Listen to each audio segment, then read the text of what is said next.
I'm going to be using underneath here. Pop that up. Second time that's happened. It's the same process for most cars, just getting ready to do the oil change on my 2019 Jeep Grand Cherokee. Mine's a Trailhawk, so I can raise it up with the shocks enough to get under it. With that said, these are the things that I'm going to be using. And let's start with the jack stand because I'm going to raise it up. I'm going to put this under it just in case they fail. They haven't yet. I'm only going to be under there long enough to pull the plug anyway. Drain pan. Speaking of pulling the plug, you want a drain pan to catch all your nasty oil. Cardboard. You want cardboard to put down just in case you have an oopsie. You want a funnel for when it's time to refill. You want some gloves. Disposable gloves. Some rags. Oil, I'm using 0W20, full synthetic, Kirkland brand, got it from Costco, way cheaper, just as good. Oil filter. Let's get to the tools. Torque wrench so you don't strip or break the threads on the oil filter housing. Very important. 24, size 24. You can use a socket as well. I got a crow's foot, torque wrench. That's what I have. That's what I'm going to show you. If you don't have a 24, you can use a 15/16. The most misused tool there is, flathead screwdriver. 13mm socket. This is for pulling off the drain plug and putting it back on. 10mm socket. This is for removing the engine cover.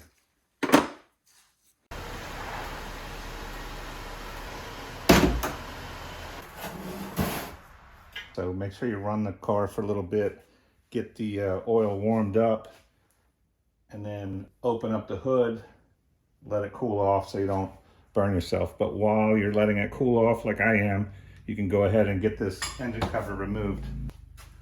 First, you just want to grab underneath here, pop that up, put it out of the way where you're not going to forget it's there and ruin it. Your 10 is going to get this top bolt off right here.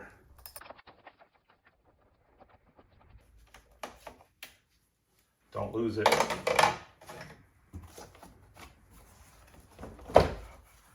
Just pull up on either side of the front. It just snaps onto these posts. Same in the back.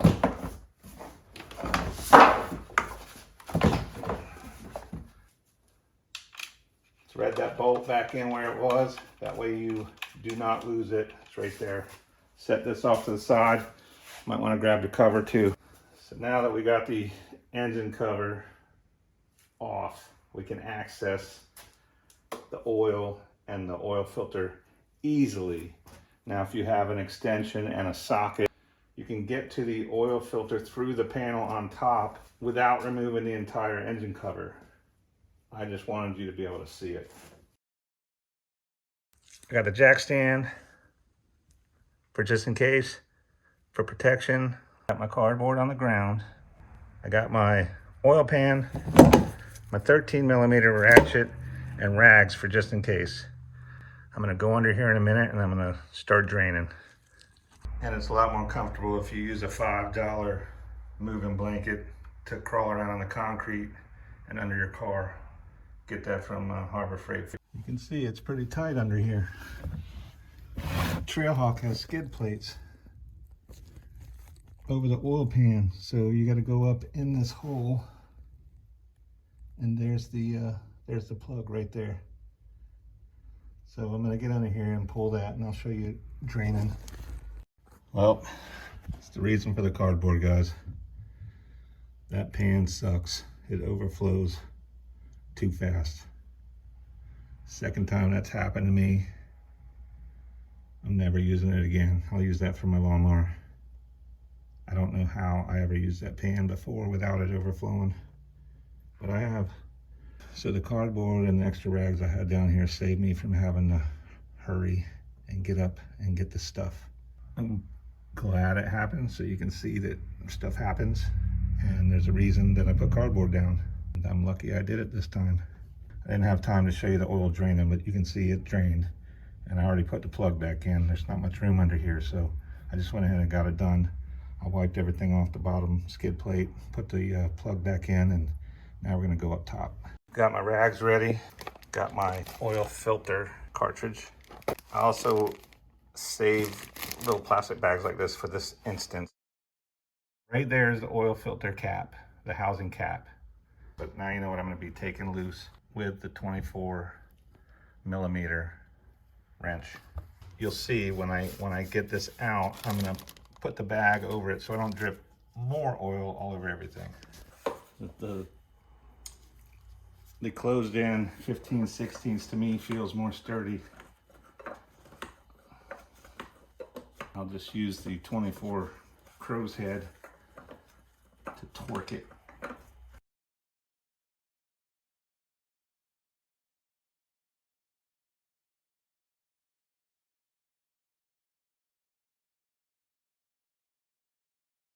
Right here you can see the O-ring that I was talking about. We're going to replace that. Didn't break.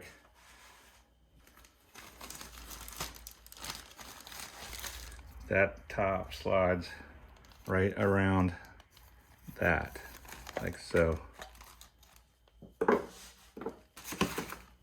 See how handy the bag comes in. This is where you want your flathead screwdriver. Don't scar up the plastic, go lightly underneath of the O-ring. Just kind of walk it up off of there. I'm just putting it in the bag for right now. I'm gonna let it drain in the pan when I clean that mess up.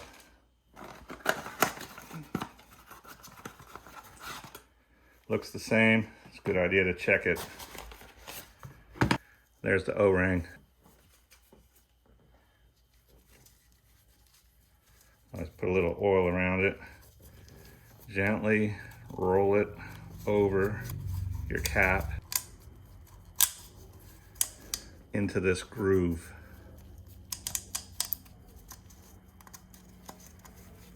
It's pretty important that you do this all correctly.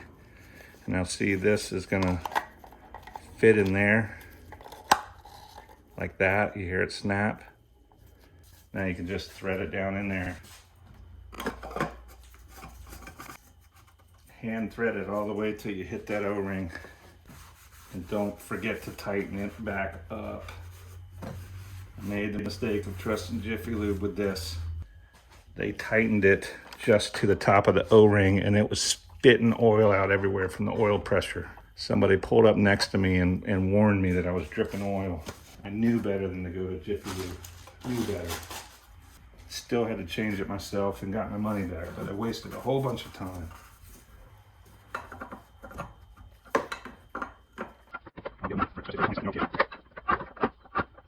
I'm gonna snug this down till it stops. You can hear the O-ring going in. You just want to check it every now and then, make sure it's not pinched. And then you're gonna feel it snug up against the flange part of the cap. That's where you stop with this wrench and you use your torque wrench. There it is. The torque rating on that is 18 foot-pounds. Right here, if you can see it, 18.4 foot-pounds, good enough.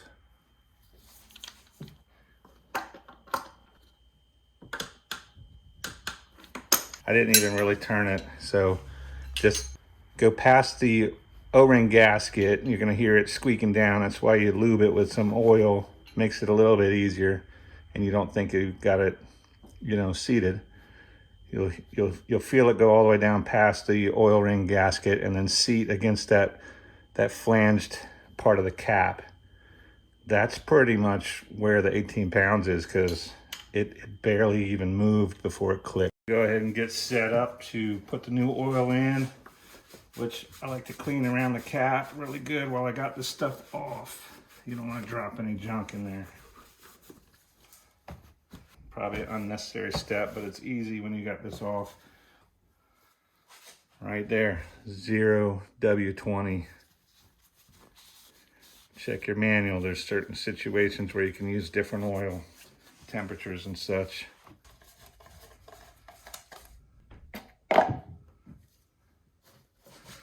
That's a pretty neat cheap funnel I got on Amazon. I use this for my tractor, but I had it handy. A little tip, if you don't have a funnel and you're in a pinch, you can just peel your foil back like that and make a little directional scoop for it.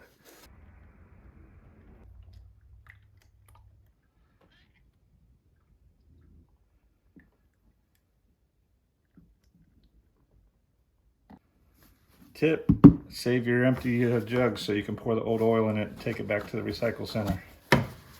Went ahead and put the oil filter cap on and wiped everything down a little bit. Now we just got to put the cover back on. Remove the screw you put back in the hole because it's going to be in the way. Don't lose it. This can be tricky. You got to get it down over the post in the right spot.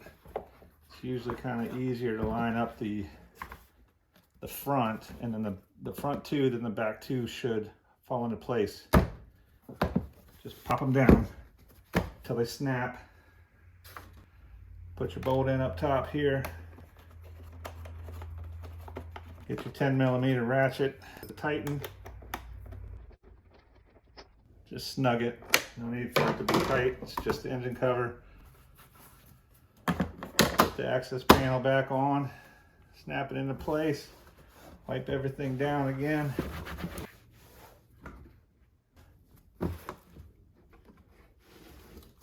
That's not it. So once you get everything buttoned up, picked up, cleaned up, you got your oil cap back on, you got your engine cover back on, the bolt in, oil in the engine. You go underneath, make sure that there's nothing leaking down below. I like to wait till I'm all done, and then I start it up, drive it around for a little bit, then I bring it back in, nice level, flat spot, shut it off, let it cool down a little bit, and then you want to check your level on your oil dipstick. I'm sure everybody knows how to do that. On the Jeep Grand Cherokee 3.6, it's right here on the left. Pull it out, get a rag. You want to wipe it off, but while it's cleaned off, let me show you what we're looking for. I don't know if the camera is going to focus on it. It's trying to focus on the background. You can see the two holes. The oil level has to be in between these two holes. This is full and this is add. So the oil level, ideally, I like it closer to the full, but pull it out, wipe it off, put it back in all the way down. Pull it back out. Don't wipe it off at the end until you check it. You can't see it now, but it's up at the full line, but I haven't started it yet.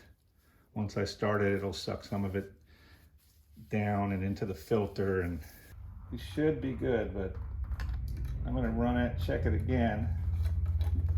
I'm not gonna show you that, I just showed you how to check it, but be sure that I'm gonna check it, make sure it's all good while I go through this hassle if you're not gonna do the last little bit. Look at how much the cardboard saved. See, good stuff happens to good people. Yeah, I could look at it the other way, but the fact is, if I didn't have that cardboard down, it would be much, much worse. Put your cardboard down, protect yourself. I should have had a bigger piece. One thing left to do is reset the oil life. It's got to be set to run, but not started. And then hold down the OK button.